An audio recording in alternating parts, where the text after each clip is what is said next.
आज हम लोग संस्कृत में संस्कृत के 5वें नंबर चैप्टर को पढ़ेंगे, जिसके शीर्षक का नाम है भारत महिमा, जो कि एक काफ़ी महत्वपूर्ण चैप्टर है क्योंकि प्रत्येक वर्ष इस चैप्टर से बहुत सारे प्रश्न चाहे ऑब्जेक्टिव में चाहे सब्जेक्टिव में पूछा ही जाता है। इसलिए आप लोग पूरे ध्यान से पूरे कंसंट्रेट होकर के इस पूरे चैप्टर को समझिएगा। हम आपको बहुत ही बारीकी से समझाएंगे, लेकिन उसके पहले आपको बता दें कि इसके पहले का जो 4 चैप्टर है वह ऑलरेडी हम आपको कंप्लीट करा चुके हैं। तो जो भी स्टूडेंट पिछला 4 चैप्टर यानी कि पहला, दूसरा, तीसरा और चौथा चैप्टर का वीडियो नहीं देखे हैं तो प्लेलिस्ट में आपको वीडियो मिल जाएगा। आप लोग को प्लेलिस्ट में जाना है और जाकर के पूरे चैप्टर को देख लेना है। प्लेलिस्ट में आपको हर एक सब्जेक्ट का वीडियो मिल जाएगा। तो चलिए आज हम लोग शुरू करेंगे 5वां नंबर चैप्टर। तो सबसे पहले हम आपको बताएंगे कि आखिर इस चैप्टर के शीर्षक का नाम भारत महिमा क्यों पड़ा, क्योंकि काफ़ी महत्वपूर्ण चीज़ है। क्योंकि सबसे पहले हम लोग को शीर्षक के बारे में जानना है। तो पहले हम लोग भारत महिमा के बारे में जानेंगे कि इसके शीर्षक का नाम भारत महिमा ही क्यों है। लेकिन उसके पहले यदि आप लोग चैनल पर नए हैं तो चैनल को जरूर सब्सक्राइब कर लीजिएगा, ताकि आगे के प्रत्येक वीडियो का नोटिफिकेशन आपको मिल सके। तो देखिए, सबसे पहले आप लोग को यह जानना जरूरी है कि आखिर इस चैप्टर का नाम भारत महिमा क्यों पड़ा। तो क्योंकि इस पूरे चैप्टर में भारत के महिमा के बारे में हम लोग को पढ़ना है, भारत के गुणगान के बारे में पढ़ना है, भारत की जो बड़ाई एक तरह से कह सकते हैं कि भारत के बारे में क्या सत्य है, क्या ऐसा चीज़ है जिससे यहाँ देवता प्रसन्न होते हैं। इन्हीं सभी चीज़ों के बारे में हम लोग इस पूरे चैप्टर में पढ़ेंगे। तो इसलिए इस चैप्टर के शीर्षक का नाम पड़ा है भारत महिमा। तो चलिए सबसे पहले हम आपको इस चैप्टर के बारे में थोड़ा बता देते हैं कि इस चैप्टर में 5 श्लोक दिए गए हैं, जिसमें आप लोग देख रहे हैं या पहला श्लोक है या दूसरा श्लोक है। यहाँ पर नीचे आप लोग देख रहे हैं या तीसरा श्लोक है, और उसके बाद चौथा और 5वां 2 श्लोक यहाँ पर आप लोग देख रहे हैं। तो सबसे पहले हम आपको इन 5 श्लोक का हिंदी में अर्थ बताएंगे, क्योंकि जैसा कि हर एक चैप्टर में हम आपको बताते हैं कि सबसे पहले जरूरी है संस्कृत में कि आप लोग पूरे चैप्टर का हिंदी में अर्थ जान लें। क्योंकि अगर आप लोग पूरे चैप्टर का हिंदी में अर्थ जान लेते हैं तो इससे आपको चैप्टर को समझने में भी आसानी होता है और साथ ही साथ प्रश्न उत्तर भी बहुत जल्द याद हो जाते हैं। तो सबसे पहले हम आपको हिंदी में अर्थ ही बताएंगे। तो चलिए सबसे पहले नंबर श्लोक से हम लोग शुरू करेंगे। ऊपर कुछ इंट्रोडक्शन दिया गया है जिसमें बताया गया है कि हमारे देश का नाम भारतवर्ष है, इसकी महिमा सभी जगह गाई जाती है। इन्हीं सभी चीज़ों के बारे में बताया गया है। लेकिन यहाँ पर से आपका प्रथम श्लोक शुरू होता है, यानी कि जो पहला श्लोक है। तो चलिए हम लोग पहले श्लोक को पढ़ते हैं और इसके बाद हम लोग नोटबुक पर चलेंगे और वहाँ से जा करके इन सभी श्लोक का हिंदी में अर्थ जानेंगे।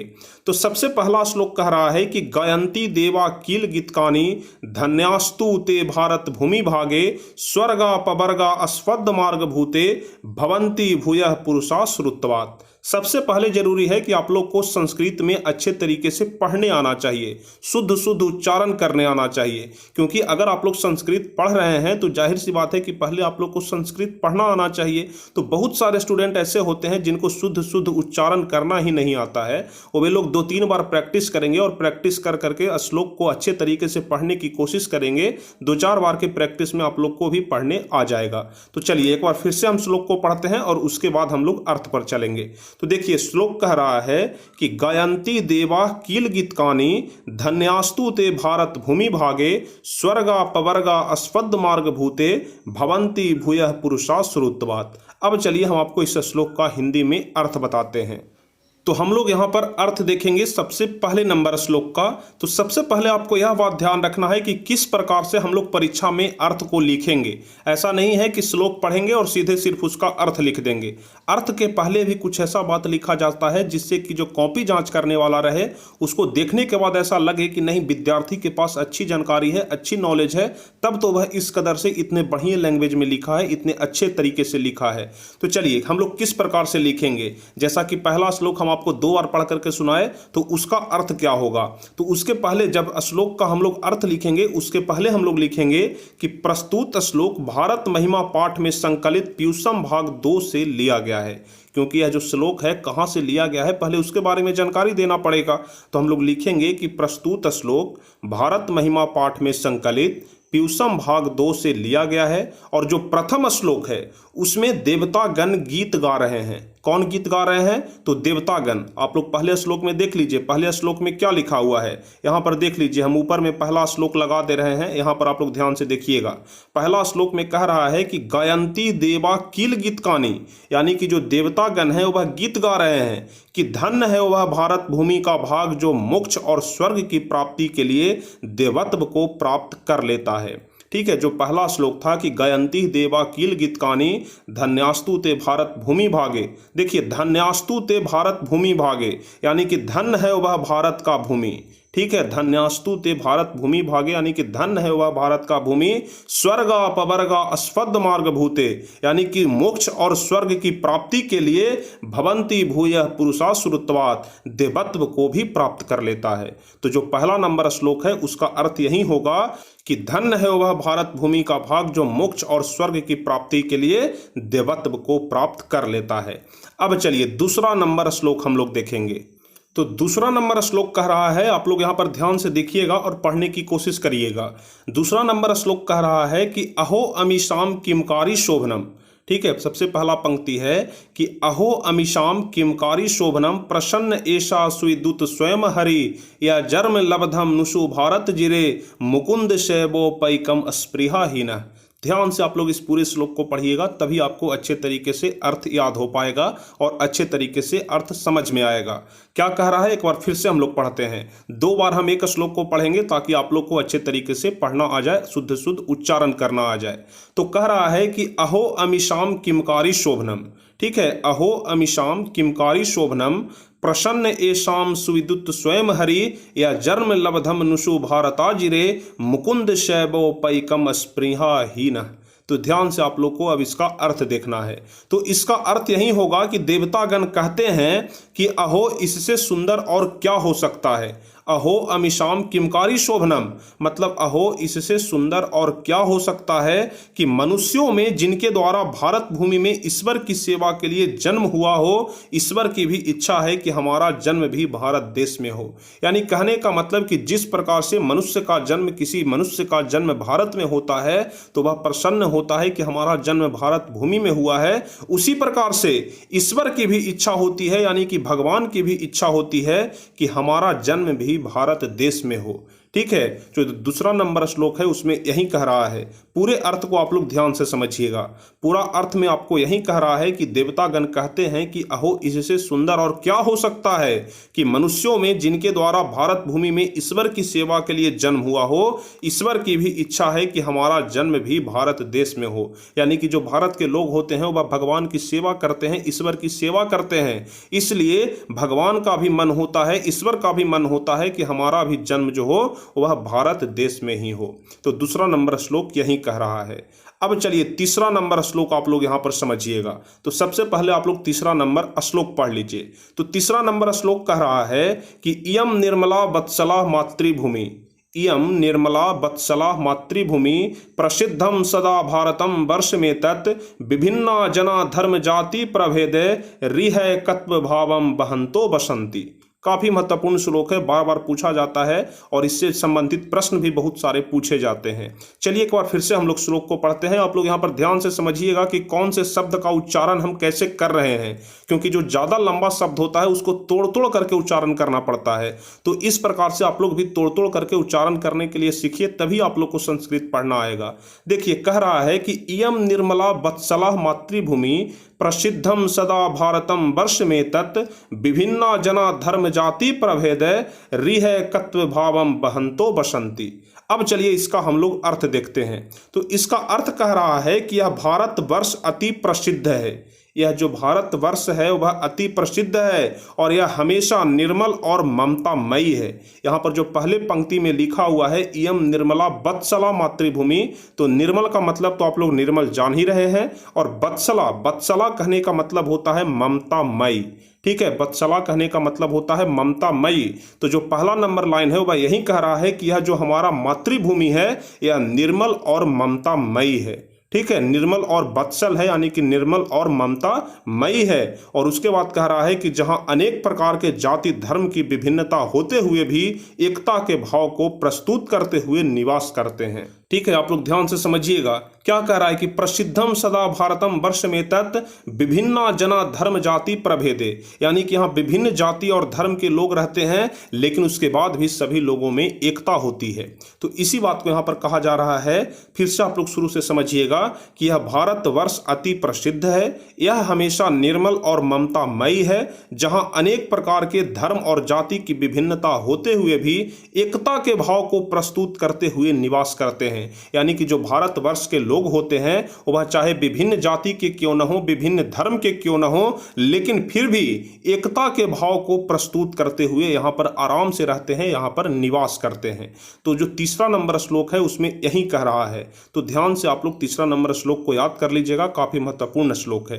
ठीक है, हम 2 बार एक श्लोक को पढ़ रहे हैं और 2 बार हम आपको अर्थ बता रहे हैं ताकि आपको बेहतर तरीके से, अच्छे तरीके से संस्कृत पढ़ना भी आ जाए, श्लोक को पढ़ना भी आ जाए और आप लोग अर्थ भी जान सके। अब चलिए हम लोग चौथा नंबर श्लोक को देख लेते हैं। तो चौथा नंबर श्लोक हमारा क्या कह रहा है, आप लोग ध्यान से समझिएगा। चौथा नंबर श्लोक कह रहा है कि विशाला अस्मदिया धरा भारतीया। क्या कह रहा है? विशाला अस्मदिया धरा भारतीया सदा सेविता सागरे रम्य रूपा बने पर्वत निर्झरे भ्रव्य भूति बरहंती भीरेशा शुभा चापगा भी। काफ़ी महत्वपूर्ण है और काफ़ी इंटरेस्टिंग भी है, बस आप लोग पढ़ने की कोशिश करिए। एक बार यदि आप लोग पढ़ लेते हैं तो फिर आपको संस्कृत पढ़ने में मजा आने लगेगा। चलिए एक बार फिर से हम लोग पढ़ते हैं। विशाला अस्मदिया धरा भारतीया। देखिए, विशाला अस्मदिया धरा भारतीया कहने का मतलब हुआ कि हमारा जो भारत भूमि है वह बहुत विशाल है, यानी कि बहुत बड़ा है। ठीक है, हमारा जो भारत भूमि है वह बहुत बड़ा है। सदा सेविता सागरे रम्य रूपा, यानी कि जो हमारा भारत भूमि है वह सुंदरता से भरा हुआ है और सागर, पर्वत, झरना और नदियों के द्वारा हमेशा सेवित है। इसी बात को यहाँ पर लिखा गया है कि विशाला स्मदिया धरा भारतीया सदा सेविता सागरे रम्य रूपा बने पर्वते निर्झरे भर्वभूति बरहंती भिरेशा शुभा चापगा भी। देखिए, इसका अर्थ पूरा हम लोग लिखेंगे तो इस प्रकार से लिखेंगे कि यह जो प्रस्तुत पंक्ति है वह हमारे संस्कृत के पाठ्य पुस्तक प्यूसम भाग 2 के शीर्षक भारत महिमा से लिया गया है। और इस पंक्ति का यह अर्थ होगा कि हमारी भारत भूमि अति विशाल है, यानी कि बहुत बड़ा है, सुंदर है और लोगों का कल्याण करने वाली भव्य सुंदरता वाली है। यह सागरों के द्वारा, पर्वतों के द्वारा, झरना और नदियों के द्वारा हमेशा से सेवित है। तो कुल मिलाकर के आपको यहाँ तक ही लिखना है। देख लीजिए, यहाँ तक ही लिखना है। यहाँ के आगे जो है यह सबसे लास्ट वाले श्लोक का अर्थ है, इसी में मिल गया है, लेकिन आपको यहाँ तक ही लिखना है कि सेवित है। ठीक है, हमारी भारत भूमि अति विशाल है, सुंदर है और लोगों का कल्याण करने वाली भव्य सुंदरता वाली है। यह सागरों, पर्वतों, झरना और नदियों के द्वारा सेवित है। अब चलिए सबसे आखिरी जो श्लोक है हम लोग उसको पढ़ लेते हैं। तो सबसे अंतिम श्लोक में क्या कह रहा है आप लोग ध्यान से समझिएगा। कह रहा है कि जगत गौरवम भारतम शोभनीयम। क्या कह रहा है कि जगत गौरवम भारतम शोभनीयम सदा अस्माभिरेत तथा पूजनीयम भवेद देशभक्ति समेसा जनानाम परादर्श रूपा सदा वर्जनीया। क्या कह रहा है आप लोग फिर से एक बार समझिएगा। जगत गौरवम भारतम शोभनीयम, मतलब कि यह जो हमारा भारतवर्ष है यह पूरे जगत में, यानी कि पूरे संसार में शोभनीय है। ठीक है, हमारा जो है भारतवर्ष है यह पूरे संसार में शोभनीय है। इसी को लिखा गया है कि जगत गौरवम भारतम शोभनीयम सदा अस्माभिरेत तथा पूजनीयम, और साथ ही साथ हमारा जो भारतवर्ष है वह पूरे विश्व में, पूरे संसार में हमेशा से पूजनीय रहा है। तो इसी बात को दूसरे पंक्ति में लिखा गया है कि सदा अस्माभिरेत तथा पूजनीयम, और उसके बाद कह रहा है कि भवेद देशभक्ति समेसा जनानाम परादर्श रूपा सदा वर्जनीया। तो पूरा हम लोग यदि अर्थ लिखेंगे तो इस प्रकार से लिखेंगे कि यह जो प्रस्तुत श्लोक है, जो प्रस्तुत पंक्ति है, हमारे संस्कृत के पाठ्य पुस्तक प्यूसम भाग 2 के शीर्षक भारत महिमा से लिया गया है। देखिए, इतना तो आपको हर हाल में लिखना है। कोई भी श्लोक का यदि हिंदी में अर्थ पूछ दे तो आपको इतना तो जरूर लिखना है कि प्रस्तुत पंक्ति हमारे संस्कृत के पाठ्य पुस्तक प्यूसम भाग 2 के शीर्षक भारत महिमा से लिया गया है। और इस पंक्ति के माध्यम से यह बताना चाह रहा है कि इस तरह शोभनीय संसार के गौरवभूत यह भारतवर्ष हम लोगों द्वारा सदा पूजनीय है। यहाँ के सभी लोगों में सदा आकर्षण योग देशभक्ति की भावना है। ठीक है, आपको लाइन बाय हम लाइन बता रहे हैं। देखिए, जो पहला लाइन है उसका मतलब हुआ जगत गौरवम, यानी कि पूरे जगत में हमारे भारतवर्ष का गौरव है, हमारे भारतवर्ष का जो शोभा है यह पूरे संसार में है। सदा अस्माभि रेत तथा पूजनीयम, और यह जो हमारा भारतवर्ष है वह पूरे संसार में सदा पूजनीय रहा है। भवेद देशभक्ति समेशा जनानाम, यहाँ के सभी लोगों में सदा आकर्षण योग देशभक्ति की भावना रही है। तो पूरा मिलाकर के आप लोग को संस्कृत में अर्थ इसी प्रकार से लिखना है। पूरा जो श्लोक संस्कृत में दिया हुआ है उसका हिंदी में अर्थ हम लोग किस प्रकार से लिखेंगे और इन श्लोक का हिंदी में अर्थ क्या होगा हम आपको कंप्लीट करा दिए। अब चलिए, पूरा हिंदी में अर्थ तो आप लोग समझ गए होंगे, कहीं पर भी कोई दिक्कत नहीं हुआ होगा। शायद आप लोग को अभी तक याद भी हो गया होगा एक एक श्लोक का हिंदी में अर्थ, क्योंकि इतना आसान तरीके से, इतना बारीकी से हम आपको एक एक पंक्ति का अर्थ बताए हैं। अब इसके बाद जो पहला नंबर प्रश्न है वह मौखिक प्रश्न है, क्योंकि सबसे पहले मौखिक प्रश्न रहता है, उसके बाद लिखित प्रश्न रहता है। तो चलिए, सबसे पहला मौखिक प्रश्न है, तो हम आपको पहले मौखिक प्रश्न को ही बताएंगे, और आज हम आपको मौखिक प्रश्न तक ही बताएंगे और लिखित प्रश्न इसके अगले वीडियो में हम लोग देखेंगे। तो चलिए, मौखिक में सबसे पहले कह रहा है कि एक पदेन उत्तरम वदत, यानी कि एक पद में उत्तर बोलना है। मौखिक प्रश्न है इसलिए बोलना है, लेकिन हो सकता है कि आपके परीक्षा में लिखने के लिए आ जाए, क्योंकि परीक्षा में तो बोलना नहीं होता है, इसलिए आप लोग इसको नोटबुक पर जरूर नोट करके याद कर लीजिएगा। चलिए, एक पद में यानी कि एक शब्द में उत्तर देना है। तो कह रहा है कि के गीत कानी गायंती, यानी कि गीत कौन गाते हैं। तो अभी ना हम आपको श्लोक में बता रहे हैं कि भारतवर्ष की जो महिमा है उसका गुणगान कौन करते हैं, तो देवी देवता भी करते हैं। तो भारतवर्ष का गीत कौन गाते हैं, तो देवता भी गाते हैं, इसलिए इसका आंसर क्या हो जाएगा, देवा। यानी कि जो देव होते हैं, जो भगवान भी होते हैं, वो वह गीत गाते हैं भारतवर्ष के बारे में। तो पहला प्रश्न का उत्तर क्या हो जाएगा, के गीत कानी गायंती, तो देवा हो जाएगा, क्योंकि एक पद में उत्तर देना है, सिर्फ एक शब्द ही हमको लिखना है, तो इसका जवाब देवा हो जाएगा। चलिए, ख नंबर कह रहा है कि येषाम कः प्रसन्न, यानी कि यहाँ कौन प्रसन्न है, यहाँ कौन प्रसन्न है, तो इसका जवाब हो जाएगा हरि। यानी कि यहाँ हरि यानी कि जो भगवान होते हैं वह भी भारतवर्ष में जन्म लेकर के प्रसन्न होते हैं। भगवान भी चाहते हैं कि हमारा जो जन्म है वह भारतवर्ष में हो, इसलिए यहाँ कौन प्रसन्न होते हैं, तो हरि प्रसन्न होते हैं। चलिए, अब ग नंबर प्रश्न कह रहा है कि इयम निर्मला मातृभूमि कीदृशा अस्ति, इयम निर्मला मातृभूमि कीदृशा अस्ति, यानी कि यह निर्मल मातृभूमि कैसी है। यह जो निर्मल मातृभूमि है, यह जो भारतवर्ष की मातृभूमि है, यह कैसी है, तो इसका जवाब होगा विशाला, यानी कि यह विशाल है। यह भारत भूमि की मातृभूमि कैसी है, तो विशाला यानी कि विशाल है। अब चलिए, चौथा नंबर प्रश्न है कि अस्मदीया भारतीय धरा कीदृशा अस्ति, अस्मदीया भारतीय धरा कीदृशा अस्ति, यानी कि हमारी भारतीय धरा कैसी है। तो हम लोग लिखेंगे कि निर्मला वत्सला च, यानी कि निर्मल है और ममता मई है। वत्सला मतलब हम आपको क्या बताए, ममता मई होता है, ध्यान रखिएगा। तो कह रहा है कि अस्मदीया भारतीय धरा कीदृशा अस्ति, हमारी भारतीय जो धरा है वह कैसी है, तो निर्मला वत्सला च, यानी कि निर्मल और ममता मई है। और उसके बाद पांचवा नंबर प्रश्न जो कि सबसे आखिरी है मौखिक प्रश्न में, कह रहा है कि अस्माभि सदा किम पूजनीयम, अस्माभि सदा किम पूजनीयम, हमें सदा किसकी पूजा करनी चाहिए, तो हमें सदा भारतवर्ष की पूजा करनी चाहिए। जो हमारा देश है भारतवर्ष, हमेशा उसी की पूजा करनी चाहिए, तो इसका जवाब भारतम हो जाएगा। अस्माभि सदा किम पूजनीयम, तो भारतम यानी कि भारतवर्ष की पूजा करनी चाहिए। तो कुल मिलाकर के मौखिक के पहले प्रश्न में 5 प्रश्न दिया गया था, जिसका उत्तर और हिंदी में अर्थ हम आपको बता दिए। देखिए, संस्कृत में सबसे ज़्यादा जरूरी होता है हिंदी में अर्थ। अगर आप लोग हिंदी में अर्थ जान गए तो समझिए कि आपका संस्कृत कुछ नहीं है, संस्कृत आपके लिए आसान लगने लगेगा। अब मौखिक में दूसरा प्रश्न भी है, आप लोग यहाँ पर देख रहे हैं कि मौखिक में दूसरा प्रश्न कह रहा है कि स्व मातृभूमि विषय दे वाक्य बदत, स्व मातृभूमि विषय, यानी कि अपने मातृभूमि के विषय के बारे में 2 वाक्य बोलना है। स्व मातृभूमि विषय दे वाक्य बदत, अपनी मातृभूमि के बारे में 2 वाक्य बोलना है। तो हम लोग कोई भी 2 वाक्य बोल देंगे। भारत के बारे में हम लोग बहुत कुछ जानते हैं और इसी में से बस 2 वाक्य बोल देना है। तो हम लोग यहाँ पर 2 वाक्य लिख दिए हैं, आप लोग ध्यान से देख लीजिए। पहला वाक्य है अस्माकम मातृभूमि विशाला अस्ति, यानी कि जो हमारी मातृभूमि है वह बहुत बड़ा है, विशाल है। इयम निर्मला वत्सला च अस्ति, और इसके साथ साथ दूसरा पंक्ति लिख देंगे कि यह निर्मल है और ममता मई भी है। ठीक है, इयम निर्मला वत्सला च अस्ति, यानी कि निर्मल और ममता मई है। तो मौखिक प्रश्न तो पूरा कंप्लीट हो गया। अब इसके बाद आगे यहाँ पर देख रहे हैं कि यहाँ से लिखित प्रश्न शुरू हो रहा है। तो जैसा कि हम आपको पहले ही बताए कि लिखित प्रश्न हम लोग अगले वीडियो में देख लेंगे, क्योंकि अगले वीडियो में यह पूरा चैप्टर कंप्लीट हो जाएगा। क्योंकि एक चैप्टर में हम 2 वीडियो लेते हैं, जिसमें पहले में आपको पूरा हिंदी में अर्थ और मौखिक प्रश्न बताते हैं और दूसरा में पूरा लिखित प्रश्न हम कंप्लीट करा देते हैं। तो चलिए अगले वीडियो में, अगले क्लास में हम लोग पूरा लिखित प्रश्न को देख लेंगे।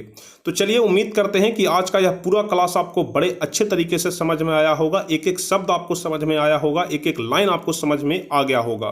तो यदि आप लोग इस पूरे चैप्टर को भली भांति अच्छे तरीके से समझ गए हैं तो इस वीडियो को लाइक जरूर कर दीजिएगा, अपने दोस्तों के बीच शेयर भी कर दीजिएगा और जो भी स्टूडेंट इस चैनल पर नए हैं तो चैनल को जरूर सब्सक्राइब कर लीजिएगा ताकि आगे के प्रत्येक वीडियो का नोटिफिकेशन आपको मिल सके।